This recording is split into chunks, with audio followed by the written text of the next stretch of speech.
కొంతమంది మన మన తెలుగుదేశం పార్టీ నుంచి, మన బీజేపీ నుంచి, మన జనసేన నుంచి కూడా వచ్చారు. అలాగే రాయలసీమ మన సైఫ్ హసీనా బేగం గారు మీరు ఇచ్చారమ్మా. మీరు మీది నేను పరిశీలించాను. ఇది నేను ఖచ్చితంగా మీకు దీని మీద మీరు ఇచ్చిన ఈ రిప్రజెంటేషన్ మీద ఖచ్చితంగా దీన్ని యాక్షన్ తీసుకుంటాను. మీరు ఇబ్బంది పడకండి. నేను మీ కష్టాన్ని, మీ ఇబ్బందిని అర్థం చేసుకున్నాను. నాకు అందరూ బాగుండాలని కోరుకునేవాడిని. నేను చాలామందికి ఏముంటుందంటే భావన, నేను హిందూ ధర్మం గురించి మాట్లాడగానే మిగతా మతాలని అనేస్తాను అనుకుంటాను. నేను అట్లా అన్నాను. నేను అనేది ఏంటంటే మన మతాన్ని, మన ధర్మాన్ని గౌరవించాలని కోరుకుంటాను తప్ప, మీరు పెద్ద మనసుతోటి హసీనా బేగం గారు మీరు రాసింది నాకు చాలా బాగా నచ్చింది. నిన్న నమ్మారు చూసారా, నేను కులాలకి మతాలకి అతీతం అనేది. నేను కులాల్లో ఉన్న అసమానతలు, మతంలో సమానతలు కోరుకునేవాడిదే తప్ప అసమానతలు ఉండకూడదు, కులాల్లో మా మత ధర్మాల్లో సమానత ఉండాలని కోరుకునేవాడిని తప్ప ఏ ఒక్కరు కూడా ఇబ్బంది పడకూడదని మనస్ఫూర్తిగా ఆకాంక్షించేవాడిని. మనస్ఫూర్తిగా మీకు దీన్ని నీళ్ళు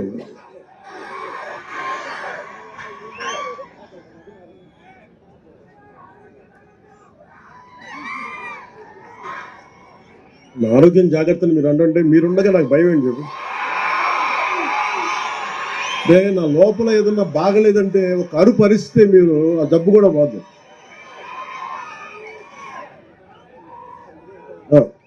అలాగే వాల్మీకి బోయ సంక్షేమ సంఘం నుంచి నాకు రిప్రజెంటేషన్ అందింది. ఇది ప్రత్యేకించి కేంద్ర ప్రభుత్వం, రాష్ట్ర ప్రభుత్వం కంటే కూడా కేంద్ర ప్రభుత్వ పరిధిలో ఉండేది. ఏ కులాలని ఏంటి అనేది, ఉదాహరణకి మన తెలంగాణ విభజన జరిగేంత, మన విడిగా ఏర్పాటయ్యాక దాదాపు 26 కులాలని 29 కులాలను బీసీల జాబితా నుంచి తొలగించారు. సో ప్రతిదీ చాలా క్లిష్టమైన, కష్టమైన ప్రక్రియ. కానీ పదే నేను పోయినసారి వచ్చినప్పుడు కూడా వాల్మీకి బోయ సంక్షేమ సంఘం నాకు ఈ రిప్రజెంటేషన్ ఇచ్చారు. ఖచ్చితంగా దీన్ని గౌరవ ముఖ్యమంత్రి గారితో మాట్లాడి, క్యాబినెట్లో మాట్లాడి దీన్ని వారికి తెలియజేస్తాను మనస్ఫూర్తిగా మీకు తెలియజేసుకున్నాను. అలాగే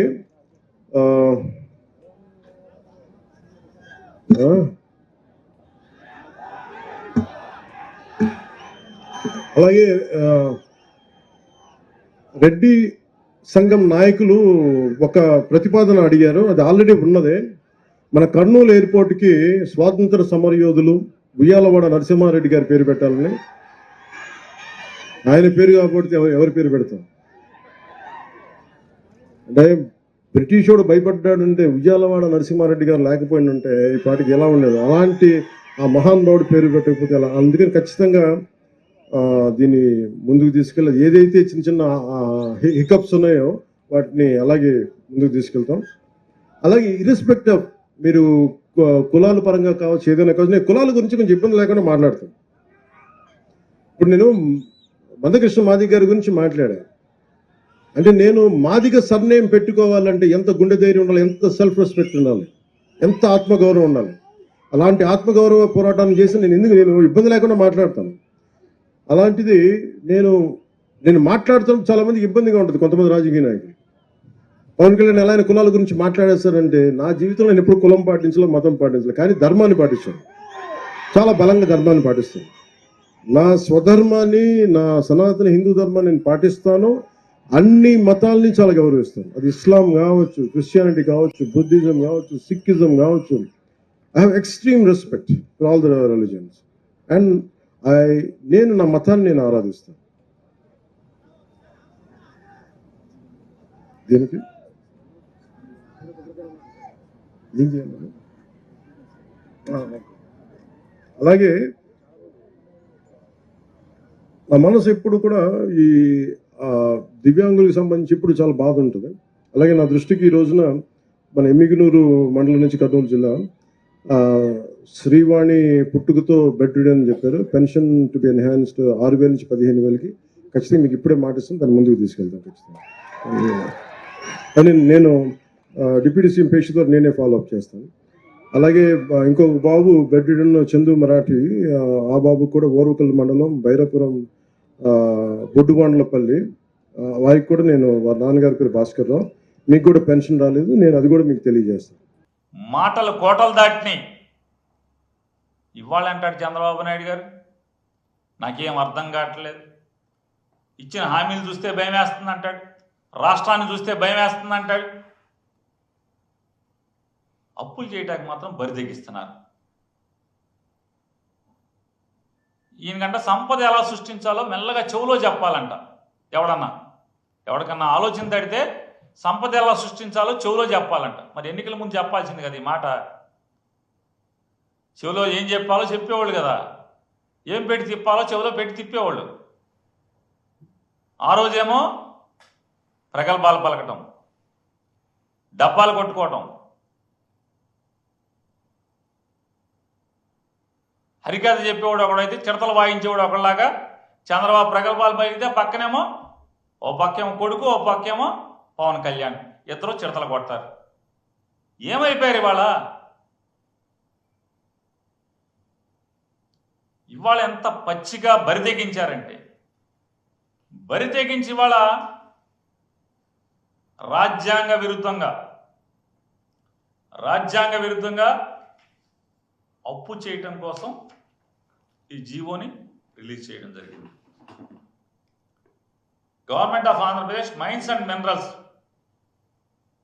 GO MS number 69, dated April 24, 2025న నిన్న ఈ జీవో ఇచ్చారు. ఈ జీవో సారాంశం ఏంటి అంటే, ఆంధ్రప్రదేశ్ రాష్ట్రంలోని 1,91,000 కోట్ల విలువైనటువంటి 436 మైన్స్, 436 గనులు, 1,91,000 కోట్ల రూపాయల విలువైన ఈ గనులు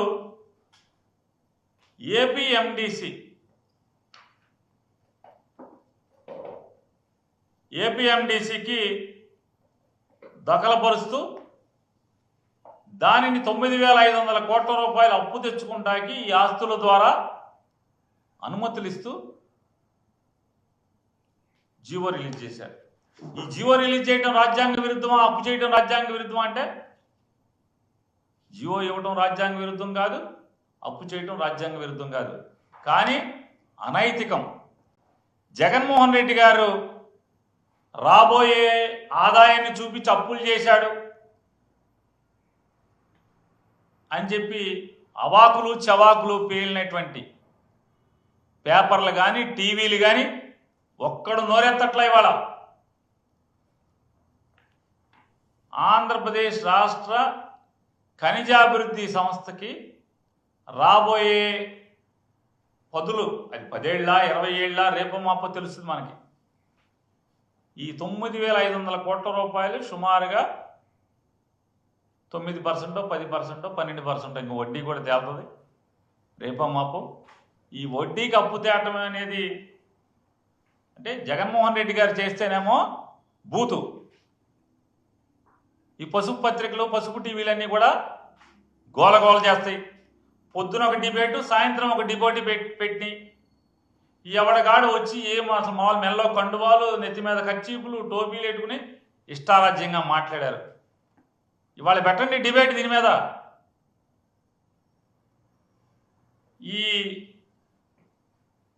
1,91,000 కోట్ల రూపాయల విలువైన 436 గనులు యొక్క రాబోయే సంవత్సరాల ఆదాయాన్ని, మైనింగ్ లీజులు కానీ ఇటువంటి దాని మీద వచ్చే వివిధ రాబడులన్నీ కూడా ఒకే బ్యాంక్ అకౌంట్లో జమ చేయాలనేది నిబంధన విధిస్తూ ఈ జీవోని రిలీజ్ చేస్తూ 9,500 కోట్ల రూపాయలు తేవాలి. ఎలా తేవాలంట?